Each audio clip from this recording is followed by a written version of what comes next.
दोस्तों, कोलकाता केस को आज कई दिन के बाद नया खुलासा हुआ है। जो सीबीआई और ईडी के हाथ जो सबूत लगा है, उसमें पूरा खुलासा हुआ है कि संजय रॉय को तो एक जानबूझ करके केस के लिए मोहरा बनाया गया था, लेकिन इसमें हाथ किसी और का था। एक नहीं, इसमें 5-6 लोग शामिल हैं, सातिर हैं। यहाँ तक होता है कि संजय रॉय को काफी रुपया देने के बाद केस उसके सर लेने के लिए इस कहानी को रखा गया था। इसलिए वो बार बार कह रहा था कि ये सब कुछ मैंने किया है, लेकिन किया तो किसी और ने था। दोस्तों, जो सीबीआई के हाथ सबूत लगा है, जो चश्मदीद गवाह हाथ आया है, उससे पता चलता है कि आखिरकार क्या होगा। इस वीडियो को आप पूरा देखिए, तब आपको पता चलेगा कि आखिरकार ये वीडियो आपको पूरी जानकारी देकर के जाएगा, जिससे आपको भी पता चलेगा कि आखिरकार उस बिटिया के साथ क्या हुआ था, उसको किस प्रकार दरिंदों ने मारा था, किसने उसे घूंसा मारा था, किसकी उसकी टांगों को तोड़ा था, किसने उसकी आंख में घूंसा मारा था, और उसकी डायरी में एक एक सच लिखा हुआ था। सीबीआई इसे देख करके पुलिस दंग रह जाती है। दोस्तों, इसमें यह भी खुलासा हुआ है कि जो आदमी जिसने जो हाल आंखों देखा हाल देखा था, वो भी बताया गया है। मोबाइल में किसने उसी बिटिया के मोबाइल से वीडियो बनाया गया था, फिर उसे डिलीट किया गया, उसने उसमें वीडियो का डाटा भी वापस किया गया है। उसमें क्या क्या हुआ है, संदीप घोष के बेसमेंट में क्या क्या पाया गया, जिससे सब हैरत में है, सब लोग परेशान हैं कि आखिरकार ये काला सच कब तक छुपा रहेगा, काला चिट्ठा कब तक निकल करके आएगा। क्या होता था उस हॉस्पिटल के अंदर, आरजी कर कॉलेज में क्या क्या हुआ करता था, ये सारी कहानी आज हम बताने जा रहे हैं। अगर आपको थोड़ा समय है तो हमारे वीडियो को अवश्य देखिए, वीडियो को स्किप ना करें, ताकि आपको पूरी जानकारी नहीं मिल सकती है। आप थोड़ा समय निकाल करके इस वीडियो को पूरा देखें, ताकि आपको पूरी जानकारी मिल सकती है। दोस्तों, आपसे एक ही गुजारिश करते हैं कि बिटिया की शांति के लिए और ओम शांति अवश्य लिखें, उसकी आत्मा को शांति पहुंचे, ताकि उसे भी संदेह पहुंचे कि हाँ, क्या हो रहा है दुनिया में। एक सच्चाई के पीछे एक आदमी को इस प्रकार मौत के घाट उतार दिया जाता है। दोस्तों, आज 20-22 दिन के बाद खुलासा हुआ है, जो सबूत मिला है।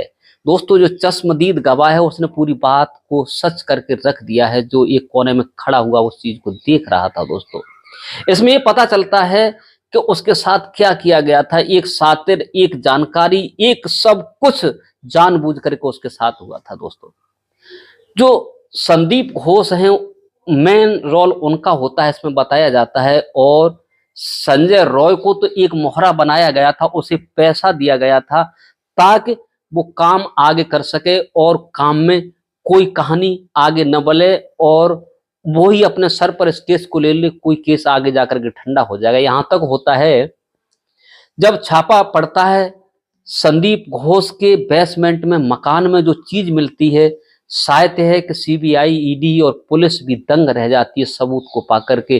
जब बेसमेंट में देखा जाता है तो बताया जाता है कि जो पोर्न फिल्में बनाई जाती थी, उसकी एक नहीं 2000 सीडी कैसेट मिलती हैं, कुछ मेमोरी कार्ड मिलते हैं, कैमरा मिलते हैं, जिससे जो वीडियो बनाए जाते थे। और यहाँ तक होता है कि मरे हुए लोगों के साथ भी कुछ ऐसा किया जाता था, ऐसी फिल्में बनाई जाती थी जिसको सबने हिला के रख दिया है। दोस्तों, चश्मदीद गवाह को पूछे गए सवाल में उसने साफ साफ बताया है, जो बताया है कि आपने पहले बिटिया का मोबाइल चेक क्यों नहीं किया, बिटिया का मोबाइल क्यों नहीं आपने देखा, डॉक्टर का मोबाइल देखते उसमें क्या है क्या नहीं है।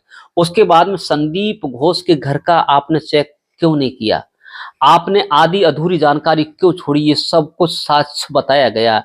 जिस दिन उसके साथ ये दरिंदगी हुई थी तो एक लोग नहीं थे, कई एक लोग थे। उसी लड़की के, उसी डॉक्टर के ही मोबाइल से वीडियो बनाया गया था, क्योंकि दो मोबाइल एक जैसे थे। जो बनाने वाला था या तो वो नशे में था या कैसे भी था, उसी के मोबाइल से वो वीडियो शूट कर रहा था। दोस्तों, शूट कर रहा था जो मीडिया के मुताबिक, और वही वीडियो जब देखा इसका मोबाइल है तो वो वीडियो डिलीट कर दिया गया। जो बंदा देख रहा था, क्योंकि उसका नाम नहीं लिया गया, क्योंकि उसे भी परेशान किया जा सकता है, और वो डिलीट कर दिया गया। जब पुलिस और सीबीआई ने उसका डेटा वापस कराया, जो उसमें खुलासा हुआ, जो देखने को पाया, वो लड़की चीख रही थी और एक आदमी वीडियो बना रहा था, एक ने उसके आंख में घूंसा जड़ा था, एक ने उसकी टांगों को तोड़ा था, किसी ने उसे कुचला था और बारी बारी से उसके साथ रेप किया गया था दोस्तों।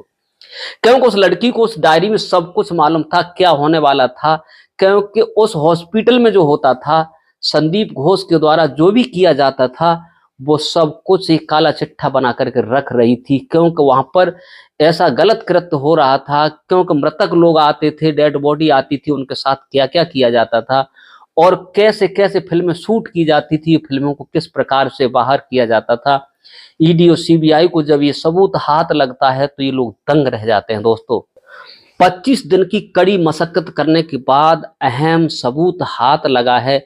अब दरिंदगों को फांसी होनी तय है, निश्चित है कि इसमें एक नहीं 6 लोग पकड़े जा चुके हैं। जो कि संदीप घोष के साथ के 4 लोग होते हैं उन्हें भी पकड़ा जा चुका है। जो चश्मदीद गवाह है उसने एक एक बात को उजागर किया है। संजय रॉय को लगभग 4 करोड़ कुछ रुपए दिए गए थे क्योंकि वो केस अपने ऊपर ले ले, लेकिन जब उसे शुरुआत में ही पकड़ा गया तो उसने सारा जुर्म कबूल कर लिया गया था कि सब काम मैंने किया है, मेरा ही सब कुछ है, मुझे जो भी सजा देनी है वो जल्दी से मुझे सजा दे दी जाए। क्योंकि वो ऐसा व्यक्ति था कि वो केस लाता था और जी चाहे जहाँ आता था जाता था, इसलिए उस पर कोई शक नहीं करता था।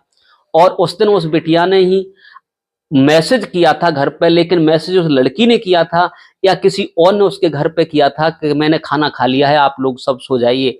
लेकिन इसमें भी जो मैसेज उसके फोन से किया गया था वो किसी और ने किया था, न कि उसने किया था दोस्तों। इसमें सब कुछ उलट पुलट कर दिया गया है कि उसमें जो भी उसकी डायरी में खुलासा हुआ है वो सीबीआई के पास है सब कुछ। क्योंकि क्या क्या उसमें काले चिट्ठे थे जिससे अब एक एक बात उजागर होती जा रही है दोस्तों। ये बड़ी खौफनाक कहानी है क्योंकि आज किसी गरीब बिटिया के साथ हुआ है, कल किसी और के साथ होगा, परसों अगले दिन किसी और के साथ होगा। इसलिए आपसे हम कहना चाहते हैं कि इस आवाज को आगे बढ़ाया जाए क्योंकि हर किसी के साथ कहीं न कहीं कुछ धोखा जरूर हो रहा है दोस्तों। संदीप घोष और संजय रॉय ये मेन हिटलर लीडर दोनों ही माने जाते हैं क्योंकि संदीप घोष के साथ एक नहीं कई एक सिक्योरिटी गार्ड चलते हैं, कई एक असलहा वाले चलते हैं, ताकि जब भी निकलता है तो रास्ता साफ हो जाता है। यहाँ तक होता है कि जो भी काम होता है उसमें बड़े ही सात्रता से होता है, इसमें बड़े लोगों का हाथ बताया जाता है, जिसलिए इस केस को यहाँ तक डिले किया गया दोस्तों। और यहाँ तक होता है कि इसमें 4 लोग हैं, 4 लोगों को अलग अलग तरीका से पूछा गया है। इसमें मेन है संजय रॉय को जो पूछा गया उसका चेकअप करवाया, मानसिक क्या है इसकी चिंता, इसने क्या किया, उसमें कुछ नहीं पाया, उसने बिल्कुल ही बदल दिया, ये मुझे फंसाया जा रहा है। इसमें हाथ तो किसी और का है दोस्तों, उसने पूरा जुर्म कबूल करते हुए उसमें नापलट हो जाता है।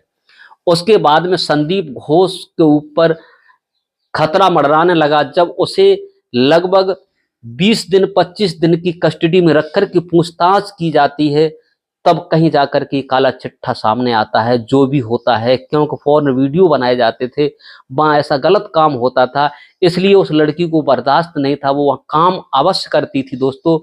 और उसे उस रात इस प्रकार से मारा गया क्योंकि सबूत मिट जाएगा, नहीं तो वहां का काला चिट्ठा खुलने वाला था। लेकिन होनहार जो होता है वही होता है, ऐसा किसी के साथ नहीं होना चाहिए, किसी लड़की के साथ नहीं होना चाहिए दोस्तों।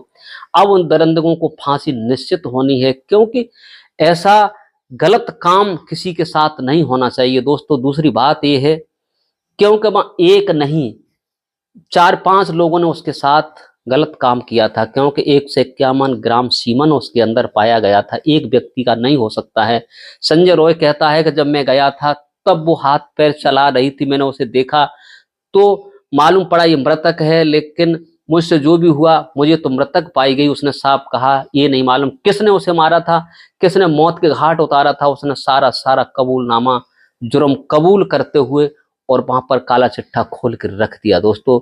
इस कहानी को अब आगे बढ़ा रहा हूं क्योंकि आज जो होने वाला है इसमें क्या होगा, अब ईडी सीबीआई और जो भी है कोर्ट करने जा रहा है, क्या फैसला होगा, क्या इन लोगों को फांसी होगी, इसमें कितने लोग चाहते हैं कि इन लोगों को मौत की झूला पर झुलाया जाए, कमेंट करके अवश्य बताइए। क्योंकि आज किसी गरीब के साथ हुआ है, कल किसी और के साथ होगा, परसों किसी और के साथ हो सकता है दोस्तों।